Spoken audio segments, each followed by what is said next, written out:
ఈత సరదా మూడు కుటుంబాలలో తీవ్ర విషాదాన్ని నింపింది. అప్పటి వరకు తమ కుటుంబ సభ్యులు బంధుమిత్రులతో సరదాగా గడిపినటువంటి వారు రెప్పపాటులో ఆ క్షణంలో గల్లంతైనటువంటి విషాదకరమైనటువంటి ఘటన పార్వతీపురం జిల్లాలో చోటు చేసుకుంది. పార్వతీపురం జిల్లా కుబరాడ మండలం శివిని గ్రామానికి చెందిన గోవిందనాయుడు, ప్రదీప్, శరతులు గ్రామంలోని బంధువుల వివాహానికి వచ్చారు. అక్కడ బాగానే ఆ యొక్క వివాహ వేడుకలో పాల్గొన్నారు. అక్కడ అందరితో కాసేపు మాట్లాడారు, ముచ్చటించారు, సరదాగా ఎంజాయ్ చేశారు. అనంతరం జంజావతి రబ్బరు డ్యామ్ పక్కనే ఉంటుంది.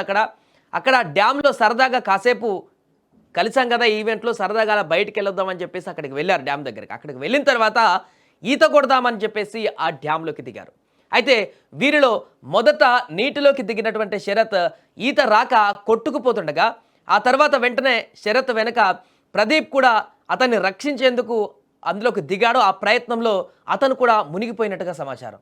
సో మరొక పక్క ఇద్దరు ఆ నీటిలో పడి గల్లంతైతున్నటువంటి పరిస్థితి. వారందరూ కూడా కొట్టుకుపోతూ వారిద్దరు కూడా ఏం జరుగుతుందో అర్థం కాక బయటే ఉన్నటువంటి మరొక వ్యక్తి, మిగిలినటువంటి మూడో వ్యక్తి కాపాడేందుకు ప్రయత్నించాడు గోవిందనాయుడు.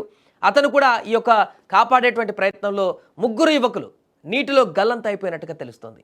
ఈ ముగ్గురు కోసం గాలింపు చర్యలు చేపట్టారు అధికారులు. మరొక పక్క యువకుల గల్లంతు పైన అక్కడ స్థానిక మంత్రి అచ్చెన్నాయుడు కూడా స్పందించారు. గాలింపు చర్యలు వేగవంతం చేయాలని కూడా అధికారులను ఆదేశించారు.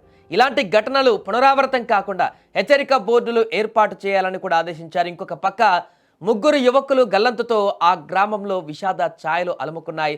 సరదాగా ఒక పెళ్లి వేడుక కోసం వచ్చినటువంటి వారందరూ కూడా అక్కడ వేడుక అయిపోయిన తర్వాత తిరిగి ఎవరింటికి వారు వెళ్ళి హ్యాపీగా ఉంటారనుకున్నారు. కానీ అక్కడ అందరూ కలిసి కాసేపు సరదాగా చాలా రోజుల తర్వాత అందరం కలుస్తున్నాగా సరదాగా కాసేపు సెదదీరుద్దాం, కాసేపు ముచ్చటించకుండా అందరితో మాట్లాడిన తర్వాత ఇంటికి వెళ్దాం అనుకున్నారు. కానీ ఈ యొక్క యువకులు ఆ సరదా కాస్త ఈత వరకు వెళ్ళిందా, ఈత కొడుతున్నటువంటి సందర్భంలోనే అక్కడ గల్లంతైనటువంటి పరిస్థితి. దీంతో పూర్తిగా ఆ వేడుక మొత్తం కూడా విషాదకరంగా మారినటువంటి సందర్భం నెలకొంది.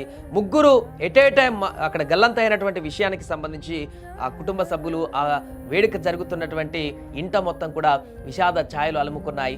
ఒకటి కాదు, రెండు కాదు, మూడు కుటుంబాలలో యొక్క తీరని విషాదంగా మారింది ఈ యొక్క ఘటన.